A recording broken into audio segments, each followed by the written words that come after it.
Halo sahabat Batas Kisah, apa kabar kalian semua? Semoga kita semua selalu diberikan kesehatan dan rezeki yang berlimpah. Pada kesempatan kali ini Adinda akan membawakan cerita yang berjudul Kuhancurkan Karir Suamiku dan Selingkuhannya. Biar makin seru, langsung saja ke ceritanya ya. Mataku membulat sempurna menatap ponsel yang ada di tanganku. Saat ini aku tengah melihat sebuah video yang dikirim oleh nomor tak dikenal. Dalam video itu tampak suamiku, Mas Iqbal dan teman-teman seprofesinya yang masih mengenakan seragam PNS sedang berada di sebuah kafe. Pak Iqbal mukanya kusut banget, kayak baju yang belum disetrika. Setiap kali mau pulang, pasti deh mukanya kelihatan bete. Emang kenapa sih, Pak? Tanya salah satu teman Mas Iqbal. Sebenarnya saya malas pulang, Pak. Gak betah saya di rumah. Soalnya yang di rumah itu makin lama makin kelihatan kucel. Mana bau amis lagi. Dek, aku sangat terkejut mendengar jawaban Mas Iqbal. Apa maksudnya dia bicara seperti itu? Emangnya sebau apa sih istrinya? Sampai Pak Iqbal ilfil begitu. Sahut teman Mas Iqbal yang lain. Pokoknya bau banget. Pak, kalian pasti gak akan sanggup deh dekat-dekat sama istri saya.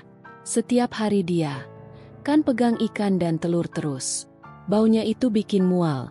Saya aja sampai mau muntah kalau dekat lama-lama sama dia. Ungkap Mas Iqbal dengan ekspresi jijik. Ya Allah, jadi seperti ini kelakuan Mas Iqbal di belakangku. Tegas sekali dia menggunjing dan menjelek-jelekan aku di depan teman-temannya. Refleksku cium baju dan badanku sendiri. Apa benar? Aku bau amis seperti yang dikatakan oleh suamiku barusan? Tidak, mana ada tubuh dan pakaianku bau amis. Walaupun hampir setiap hari aku berkecimpung dengan bahan pembuatan empek-empek, tapi bukan berarti badan dan bajuku jadi bau amis. Tentu saja karena aku selalu berusaha menjaga kebersihan. Istrinya suruh mandi kembang. Pak, biar wangi. Celetuk teman Mas Iqbal sambil terkekeh. Sungguh. Ingin rasanya kusumpal mulutnya yang busuk itu. Emangnya Pak Iqbal nggak mampu beliin minyak wangi buat istrinya? Sahut yang lain seolah sengaja menyiram bensin di atas api yang sedang berkobar. Ketiaknya bau juga nggak, Pak? Kelakar yang lain diiringi gelak tawa. Jangankan ketek, nafasnya aja bau banget.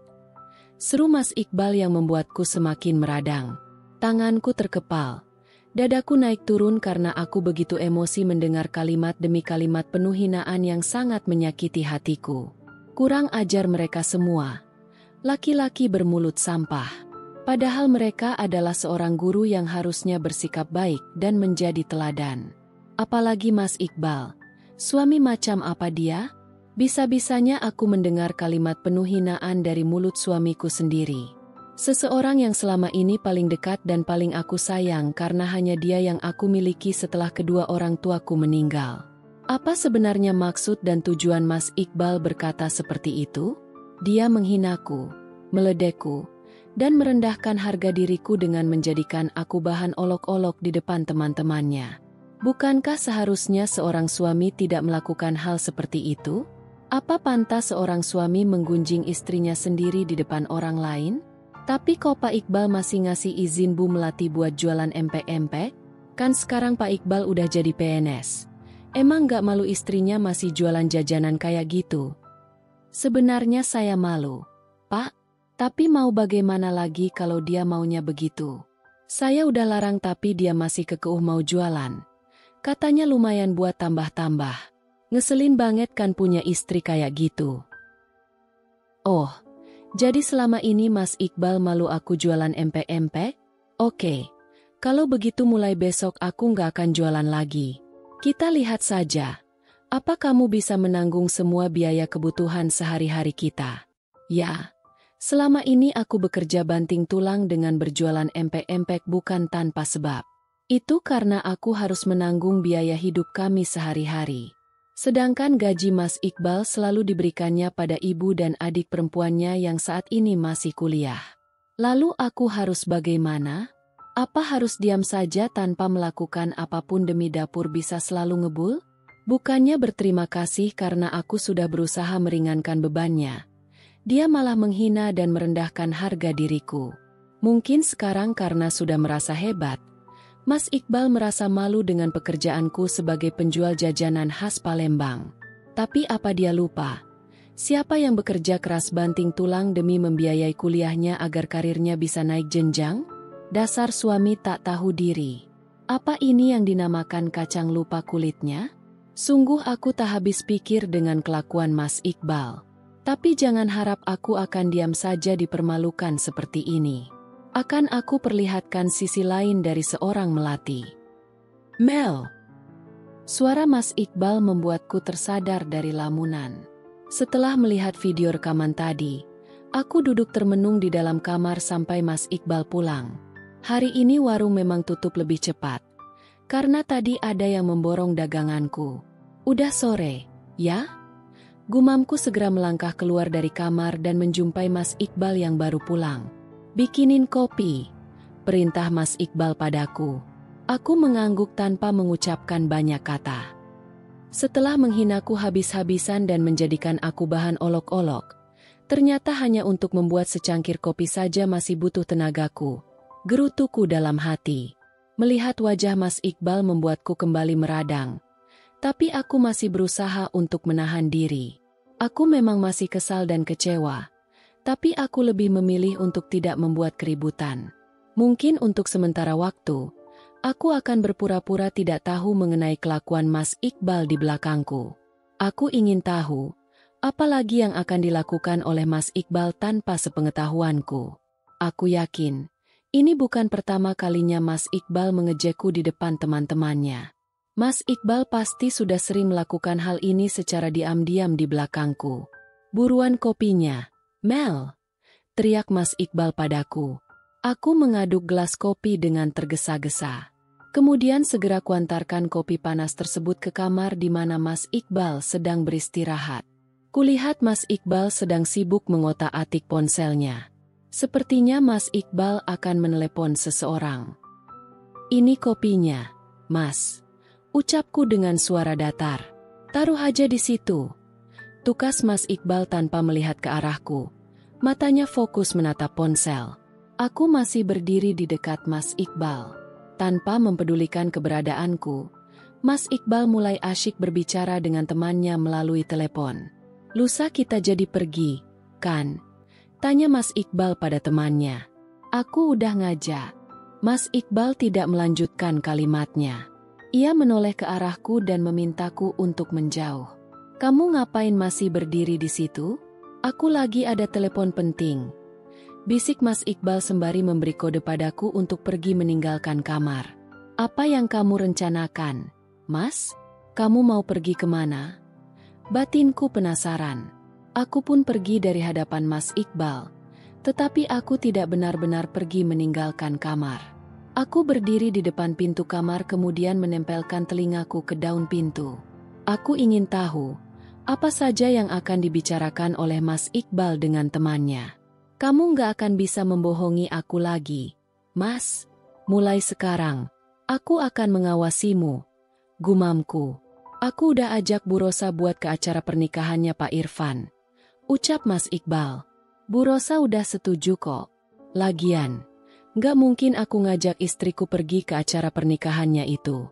Mau ditaruh di mana mukaku kalau aku ajak tukang pempek kucel dan bau amis itu? Yang ada dia cuma bikin aku malu. Seru Mas Iqbal. Kurang ajar. Lagi-lagi Mas Iqbal menghinaku. Jadi kamu akan pergi ke acara pernikahan temen kamu sama perempuan lain, Mas? Geramku dengan suara lirih. Aku nggak akan ajak istriku. Aku juga nggak akan bilang sama dia kalau aku dapat undangan pernikahan dari teman. Ujar Mas Iqbal lagi.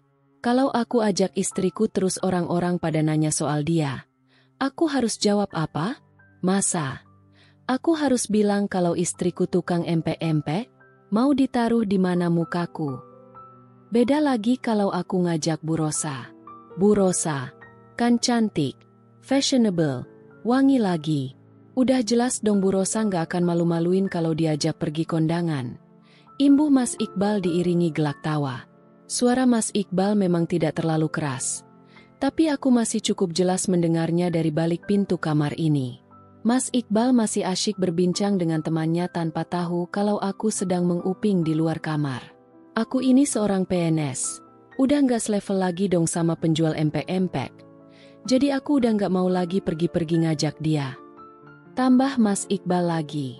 Aku nggak akan bilang sama istriku kalau aku pergi kondangan sama Bu Rosa. Paling nanti aku bilang kalau aku ada kerjaan mendadak di sekolah. Sahut Mas Iqbal pada temannya.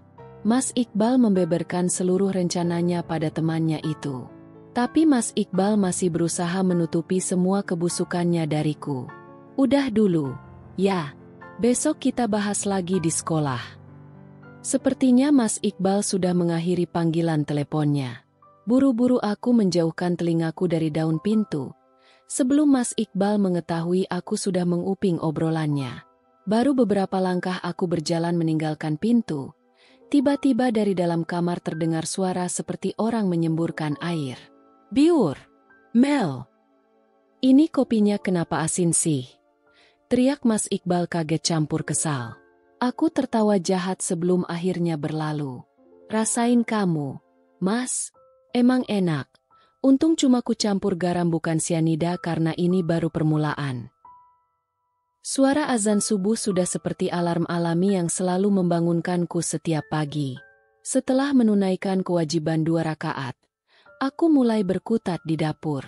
Biasanya sebelum membuat sarapan, aku akan menyiapkan adonan empek-empek untuk dagangan.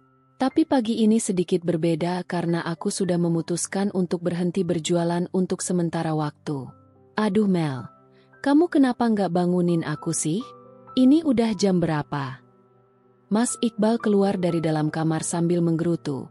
Dengan tergesa-gesa dia berjalan ke arah kamar mandi yang menyatu dengan dapur. Aku kira Mas udah bangun. Sahutku acuh. Tak sampai 5 menit Mas Iqbal sudah selesai mandi. Dengan cepat dia masuk ke dalam kamar untuk berganti pakaian dan bersiap untuk berangkat kerja. Aku nggak sempat sarapan. Udah kesiangan. Ya udah, aku berangkat ya. Setelah meminum teh manis hangat beberapa teguk, Mas Iqbal pun memakai sepatunya. Loh, Mel, kamu kok tumben nggak jualan? Tanya Mas Iqbal heran.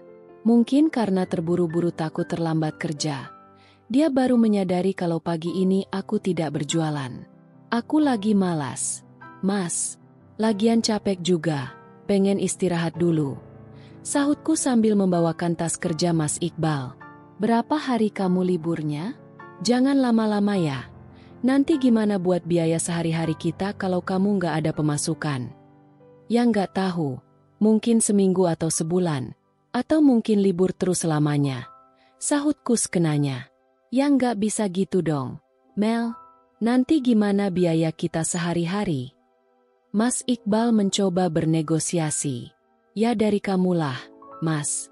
Kan kamu kepala rumah tangga. Lagian sekarang karir kamu udah naik. Jadi otomatis gaji kamu juga ikut naik. Aku rasa udah cukup aku bantuin Mas cari uang. 4 tahun loh Mas kamu kuliah. Aku yang biayai. Dulu. Kan kata kamu kalau karir kamu udah naik, aku nggak perlu capek-capek jualan empek-empek lagi. Kamu nggak lupa sama ucapan sendiri kan Mas? Aku sengaja mengingatkan Mas Iqbal akan ucapannya dulu. Aku juga sengaja mengingatkan dia bahwa akulah dulu yang telah bersusah payah membiayai kuliahnya sampai selesai. Bukan apa-apa sebenarnya.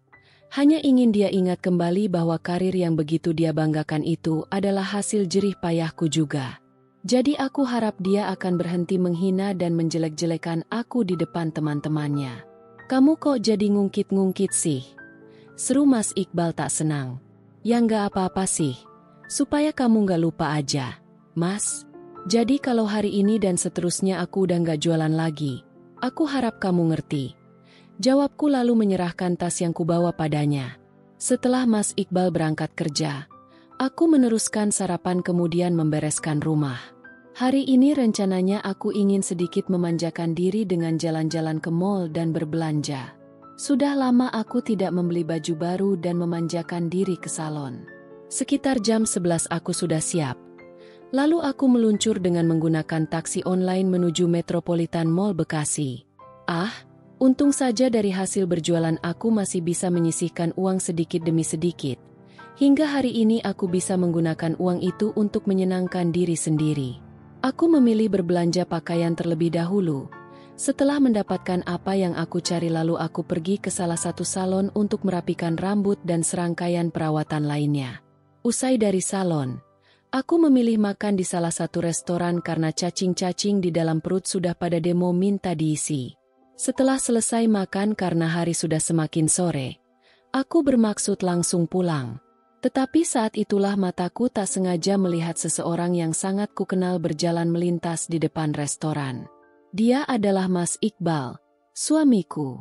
Saat ini dia sedang bersama seorang perempuan yang juga mengenakan seragam yang sama dengan Mas Iqbal. Aku mengucek mata berkali-kali, tapi ternyata aku tidak salah orang. Laki-laki itu memang benar Mas Iqbal adanya. Tapi siapa perempuan yang sedang bersamanya itu? Sepertinya aku belum pernah melihatnya sebelumnya. Apakah mungkin perempuan itu yang bernama Rosa? Perempuan yang kemarin sempat disebut Mas Iqbal saat sedang menelepon temannya. Lekas aku bangun dari tempat duduk dan menyambar belanjaanku. Ini tidak bisa dibiarkan. Aku harus menghampirinya mereka. Apalagi tadi kulihat mereka tampak bergandengan tangan. Awas kamu ya, Mas. Kemarin kamu menghina dan menjelek-jelekan aku. Hari ini aku malah mendapati kamu sedang jalan dengan perempuan lain. Sepertinya kamu memang harus diberi pelajaran, Mas. Dengan tergesa-gesa aku berjalan hendak menghampiri Mas Iqbal dan perempuan itu. Baru saja aku akan keluar dari restoran ketika tiba-tiba. Loh, Mel. Di sini juga. Seseorang yang baru masuk restoran menyebut namaku. Mbak Mira. Iya, Mbak. Mau tak mau aku menghentikan langkah. Padahal aku sedang terburu-buru takut kehilangan jejak suamiku. Pantesan aja tadi waktu Mbak lewat warung kamu tutup. Rupanya kamu lagi belanja. Kamu sama siapa? Sendirian. Aku menggaruk kepala yang sebenarnya tak gatal. Sebenarnya aku ingin cepat-cepat pergi dari tempat ini. Tapi aku tidak enak dengan Mbak Miranti. Pasalnya perempuan ini adalah pelanggan tetapku. Bahkan Mbak Mira ini adalah pelanggan lama dan paling royal. Seperti kemarin, dia langsung memborong semua daganganku. Bahkan memberiku uang lebih alias tips yang cukup besar. Iya, Mbak. Aku sendirian. Hari ini warung tutup. Kemungkinan masih lama buka lagi. Soal aku mau istirahat dulu. Jawabku dengan resah. Sesekali aku menoleh keluar restoran mencari keberadaan Mas Iqbal dan perempuan itu. Kenapa tutup, Mel? Sayang banget loh. Kan warung kamu udah banyak pelanggannya. Mbak aja tadi sengaja mampir mau beli banyak lagi. Buat dibawa ke rumah Mita. Ujar Mbak Miranti dengan raut kecewa. Sebenarnya aku paham dengan kekecewaan Mbak Mira. Karena dia juga sama sepertiku. Lidah Sumatera kami memang tidak bisa berubah meskipun kami sudah menjadi orang Bekasi. Selalu saja rindu dengan aneka makanan dan jajanan khas kampung halaman. Aduh kok kita jadi ngobrol sambil berdiri sih. Yuk duduk dulu di situ. Mbak juga ada yang mau dibicarakan. Aku tak kuasa menolak ajakan Mbak Mira. Mau tak mau akhirnya aku mengikutinya berjalan kembali ke dalam restoran dan memilih tempat duduk yang tidak terlalu jauh dari tempat kami berdiri tadi. Hilang sudah kesempatanku untuk memergoki Mas Iqbal dengan perempuan itu. Mereka pasti sudah jauh. Mungkin mereka sudah turun ke lantai bawah atau malah sudah pulang. Begini loh, Mel, saudara Mbak, kan buka cabang kafe baru. Rencananya sih dia maunya. Menu yang disajikan sedikit berbeda dari kafe-kafe dia yang lain. Nah, Mbak ada kasih dia ide buat ngajak kamu kerja sama. Kemarin dia juga udah cobain semua masakan kamu. Empek-empek, tekwan, model. Dia suka dan memuji semua masakan kamu. Dan dia setuju mau menjalin kerja sama. Kalau Melati nggak keberatan dan ada waktu, gimana kalau besok kalian ketemuan dulu untuk membicarakan lagi masalah ini? Ucapan Mbak Miranti sukses membuat pikiranku yang tadi sempat galau merana tiba-tiba seperti orang yang ketiban durian runtuh. Masya Allah, mimpi apa aku semalam? Aku yakin kerjasama yang ditawarkan Mbak Miranti pasti bukan kaleng-kaleng. Karena aku tahu betul siapa dia dan keluarganya yang notabene adalah orang-orang kaya raya. Oke Mbak, nanti kabari aja mau ketemuan di mana dan jam berapa. Kalau begitu aku pamit pulang duluan. Soalnya udah sore. Oh iya, Mel, duluan aja nggak apa-apa. Mbak masih mau beli makanan dulu pesanan Clarissa. Nanti kita kabar-kabaran lagi di WhatsApp ya. Setelah bercipika-cipiki aku keluar dari restoran lalu turun ke lantai bawah. Aku sempat berkeliling sebentar barangkali akan menemukan Mas Iqbal dan perempuan itu. Tapi ternyata mereka sudah tidak ada. Kemungkinan besar mereka sudah pulang. Akhirnya setelah merasa cukup lelah mencari, aku memilih untuk pulang. Karena jalanan cukup macet aku sampai di rumah menjelang maghrib. Dari mana saja kamu? Keluyuran gak tahu waktu. Baru masuk rumah aku sudah disambut omelan Mas Iqbal. Mas, kamu tadi habis dari Metropolitan Mall ya? Tanyaku langsung. Bukannya menjawab pertanyaan suami, malah balik nanya. Aku, kan kerja. Mana ada waktu keluyuran kayak kamu? Udah warung tutup, gak ada pemasukan. Kamu malah jalan-jalan dan menghamburkan uang. Omel Mas Iqbal lagi sambil memindai barang belanjaanku. Ya nggak apa-apa dong. Ini kan uangku. Sekali-kali aku juga mau menikmati hasil kerja kerasku. Ujarku sewot. Lalu melenggang masuk ke dalam kamar meninggalkan laki-laki menyebalkan itu. Apa sih sebenarnya maunya dia? Aku udah capek-capek kerja. Masak sesekali nggak boleh menyenangkan diri sendiri. Gerutuku lalu memilih untuk segera mandi. Usai mandi, aku baru melihat pakaian yang sudah menumpuk di keranjang baju kotor.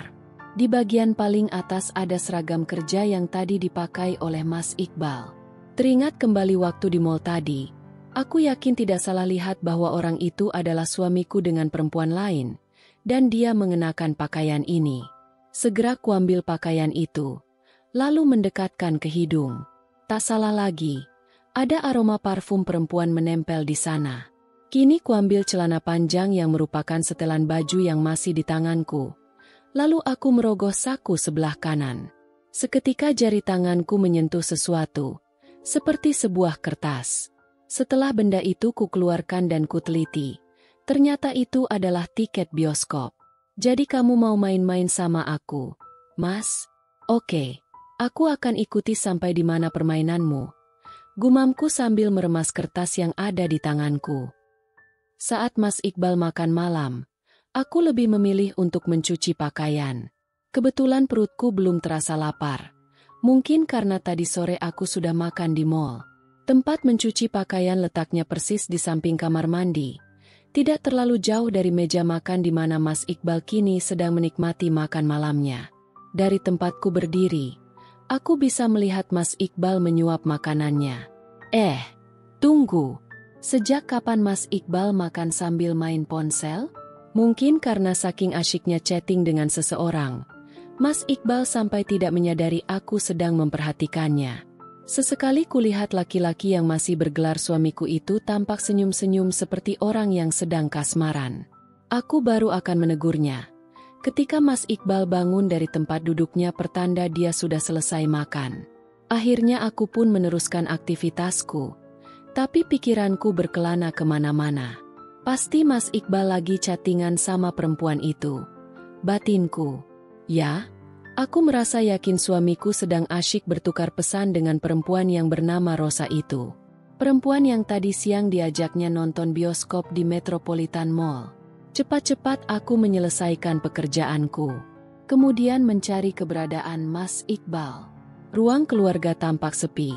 Televisi juga dalam keadaan mati. Karena di ruang keluarga tidak kulihat keberadaan Mas Iqbal, aku berjalan ke kamar. Tapi ternyata di dalam kamar pun dia tidak ada. Kira-kira Mas Iqbal kemana ya? Aku keluar lagi dari dalam kamar. Kemudian berjalan ke arah pintu depan yang ternyata sedikit terbuka. Dari celah pintu dapat kulihat Mas Iqbal sedang duduk di pinggiran teras yang memang didesain bisa sekalian untuk tempat duduk. Ternyata Mas Iqbal sedang menelepon seseorang. Dan entah kenapa, Aku yakin Mas Iqbal sedang menelepon perempuan selingkuhannya itu. Kutajamkan indera pendengaran. Meski suara Mas Iqbal tidak terlalu keras, tapi aku masih bisa mendengar dengan jelas ucapan Mas Iqbal kepada lawan bicaranya. Segera kurogoh saku celana di mana aku menyimpan ponsel. Ku keluarkan benda pipi itu lalu menghidupkan perekam suara. Jangan lupa sama rencana kita besok ya. Aku beneran udah gak sabar mau pergi lagi sama kamu. Dari kalimat Mas Iqbal barusan, sepertinya dia memang sedang menghubungi perempuan yang tadi siang diajaknya pergi. Entah jawaban apa yang diberikan perempuan bernama Rosa itu pada Mas Iqbal, tapi Mas Iqbal terus memperdengarkan tawa kecil saat berbincang di telepon. Mas Iqbal benar-benar terlihat seperti remaja yang sedang kasmaran. Jangan lupa juga, besok bawa baju yang udah kita beli tadi ke sekolahan. Pasti nanti banyak yang iri lihat kita pakai baju couplean. Ucap Mas Iqbal lagi. Dasar nggak tahu malu. Apa kamu udah lupa kalau kamu masih punya istri? Kamu mau pergi kondangan pakai baju couple sama perempuan lain. Batinku dengan hati yang tersayat-sayat. Besok kamu dandan yang cantik. Biar semua orang semakin iri lihat kita berdua. Ya udah, sekarang kamu istirahat. Biar besok bangunnya nggak kesiangan. Selamat malam, cantik. Jangan lupa mimpiin aku ya. Kemudian Mas Iqbal memutuskan sambungan telepon. Segera kumatikan perekam suara lalu menyimpan kembali ponsel di saku celana. Kemudian kubuka pintu dan menghampiri Mas Iqbal. Mas Iqbal terlihat gugup dan panik saat aku tiba-tiba muncul di teras. Kakakmu ngapain di sini? Tanya Mas Iqbal tergagap. Mas sendiri ngapain di sini? Tanyaku balik. Kebiasaan banget. Kalau ditanya malah balik nanya. Mas Iqbal beranjak dari tempat duduknya kemudian masuk ke dalam rumah. Aku pun akhirnya mengikutinya.